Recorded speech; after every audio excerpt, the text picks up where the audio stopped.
नमस्ते मित्रों, कैसे हो आप लोग।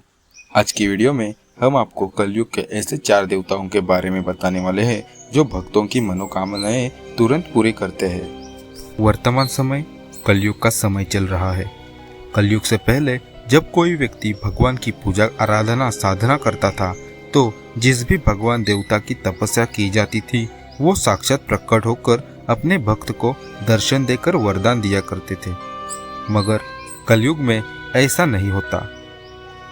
कलयुग में सभी देवी देवता समय के साथ साथ अपने विग्रह रूप में प्रकट होकर विभिन्न स्थानों पर स्थापित हुए और अब वर्तमान समय में देवी देवताओं की मूर्तियां या प्रतिमा स्थापित की जाती है। कलयुग अपने चरम सीमा पर है। सबसे पहले हम ऐसे देव के बारे में बात करेंगे जो कलयुग में सबसे ज़्यादा पूजे जाते हैं। ऐसा नहीं है कि कलयुग में धर्म का नाश हो गया है या लोग नास्तिक हो गए, बस आराधना और तपस्या के तरीके बदल गए। अब देवी देवताओं की कृपा पाने के लिए पहले जितनी कठिन तपस्या नहीं करनी होती है।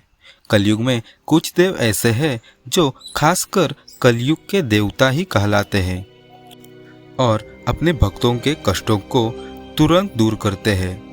तो ऐसे कौन कौन से देवता हैं जो कलयुग में तुरंत ही अपने भक्तों की सुनते हैं। आज इस वीडियो में हम आपको ऐसे ही देवी देवताओं के बारे में जानकारी शेयर करने वाले हैं। तो सबसे पहले बात करते हैं हनुमान जी की। हनुमान जी कलयुग में सबसे अधिक उपास्य देव है। ऐसा कोई गांव या शहर नहीं होगा जहां हनुमान जी का मंदिर ना हो या हनुमान जी का भक्त ना हो। कहते हैं कि सीता माता के वरदान के कारण वो आज भी धरती पर मौजूद है। हनुमान जी परम शक्तिशाली है, बल, बुद्धि और विद्या तीनों को देने वाले हैं। कलयुग में मात्र हनुमान जी के नाम स्मरण मात्र से सब संकट दूर हो जाते हैं और इसलिए हनुमान जी को संकट मोचन भी कहा जाता है। हनुमान जी को शिव जी का अवतार माना जाता है। ये सभी प्रकार से सर्वगुण संपन्न है। मंगलवार का दिन हनुमान जी की पूजा और आराधना का दिन माना जाता है। हनुमान जी को लाल वस्त्र, लाल चंदन, लाल फूल, सिंदूर का लेप और लाल रंग के ही मिष्ठान प्रिय है। हनुमान जी को राम नाम बड़ा प्रिय है, तो जब भी हनुमान जी के दर्शन कर पहले उन्हें राम राम जरूर बोले। उसके बाद हनुमान चालीसा, हनुमत कवच व बजरंग बाण आदि का पाठ करने से हनुमान जी अपने भक्तों पर प्रसन्न होते हैं। हनुमान जी की आराधना करने वालों को शुद्धता और ब्रह्मचर्य का पालन करना जरूरी है। कलयुग के दूसरे देव काल भैरव है। हनुमान जी के तरह ही शिव के अवतार है काल भैरव। नाम बड़ा खतरनाक लगता है, मगर बाबा भैरव भी कलयुग में अपने भक्तों को तुरंत सुनने वाले देव है। भैरव बाबा का स्वरूप बड़ा अनोखा है। बाबा के 4 हाथ है। एक हाथ में ब्रह्मा जी का कटा हुआ सिर है और अन्य तीनों हाथों में खप्पर, त्रिशूल और डमरू लिए हुए है। काल भैरव भगवान शिव रुद्र अवतार है। इस रुद्र रूप से लोगों को डर भी लगता है, लेकिन बाबा भैरव बहुत ही दयालु और जन का कल्याण करने वाले हैं।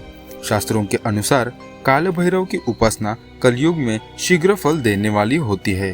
बाबा भैरव के दर्शन मात्र से ही शनि और राहु जैसे क्रूर ग्रहों का कुप्रभाव समाप्त होने लगता है। बहुत समय पहले बाबा भैरव को बकरे की बलि दिए जाने की प्रथा थी, लेकिन अब बलि की प्रथा बंद हो चुकी है। कलयुग में लोग स्वर्णाकर्षण भैरव की भी साधना कर रहे हैं। स्वर्णाकर्षण भैरव बाबा काल भैरव का सात्विक रूप है। कहते हैं इनकी पूजा साधना धन प्राप्ति के लिए की जाती है। काल भैरव बाबा के सात्विक रूप को दूध और मेवा अर्पित किया जाता है। इस रूप में मांस और मदिरा नहीं चढ़ाई जाती है। काल भैरव को रात्रि के देवता माना जाता है। इसी कारण काल भैरव की साधना रात्रि 12 से 3 के बीच की जाती है। इनकी उपस्थिति का अनुभव गंध के माध्यम से होता है और बाबा भैरव की सवारी कुत्ता है। बाबा काल भैरव की आराधना में विशेष ध्यान रखने की जरूरत होती है। देवी महाकाली, काल भैरव और शनिदेव ये तीनों ही देव बहुत कड़क, क्रोधी और कड़ा दंड देने वाले माने जाते हैं। ये तीनों ही देवी देवता धर्म की रक्षा के लिए नियुक्त किए गए हैं, लेकिन ये तीनों ही देवगण अपने उपासकों और साधकों की मनोकामनाएं तुरंत ही पूरी करते हैं कि 40 दिनों तक लगातार काल भैरव का दर्शन करने से समस्त मनोकामना पूरी होती है। इसे चालीसा कहते हैं। चंद्रमास के 28 दिनों और 12 राशियां जोड़कर ये 40 बने हैं। कलयुग के तीसरे देव खाटू श्याम जी है। हिंदू धर्म के अनुसार खाटू श्याम जी ने कलयुग में श्री कृष्ण से वरदान प्राप्त किया था कि वे कलयुग में उनके नाम श्याम से पूजे जाएंगे। इसलिए खाटू श्याम बाबा को कलयुग के अवतारी कहा जाता है।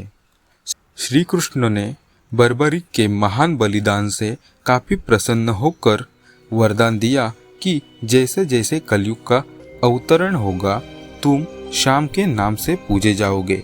कलयुग में जो भी श्याम नाम से तुम्हें पूजेंगे, ऐसे भक्तों का केवल तुम्हारे नाम मात्र के उच्चारण से ही कष्ट दूर होंगे। जो भी भक्त खाटू श्याम जी के शीश के दर्शन करते हैं उनकी समस्त मनोकामनाएं पूर्ण हो जाती है। खाटू श्याम बाबा का प्रसिद्ध और चमत्कारी मंदिर राजस्थान के सीकर जिले में स्थित है, जहां करोड़ों की संख्या में भक्त श्याम बाबा के दर्शन के लिए जाते हैं। कलयुग के चौथे देवता है शनिदेव। शनिदेव का नाम सुनते ही लोग डर जाते हैं, सहम जाते हैं। शनिदेव का प्रकोप हर युग में रहा है। ग्रहों में शनि को क्रूर ग्रह माना जाता है, लेकिन शनि शत्रु नहीं मित्र है। शनिदेव को न्याय का देवता कहा जाता है, यानी कि शनिदेव न्यायाधीश या दंडाधिकारी की भूमिका कर रहे हैं। शनिदेव को सेवा और कर्म के कारक है ऐसा माना जाता है। तो शनिदेव न्याय के देवता है, दंडाधिकारी है। कलयुग में शनिदेव को न्यायाधीश कहा जाता है। शनिदेव का कार्य है कि वो संसार के सभी जीवों को उनके कर्मों के अनुसार फल प्रदान करे। अच्छे का अच्छा और बुरे का बुरा परिणाम देने के लिए ही उन्हें नियुक्त किया गया है। पौराणिक मान्यताओं के अनुसार ज्येष्ठ अमावस्या के दिन शनिदेव का जन्म हुआ था और इसलिए ज्येष्ठ अमावस्या को शनि जयंती के रूप में मनाया जाता है। इस दिन शनिदेव की पूजा अर्चना कर उनको प्रसन्न किया जाता है।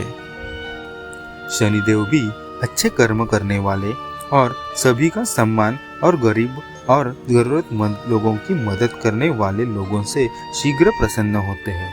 शनिदेव का दिन शनिवार है और शनिवार को इन्हें तिल और तेल चढ़ाने से ये प्रसन्न होते हैं। शनिदेव को काला रंग पसंद है।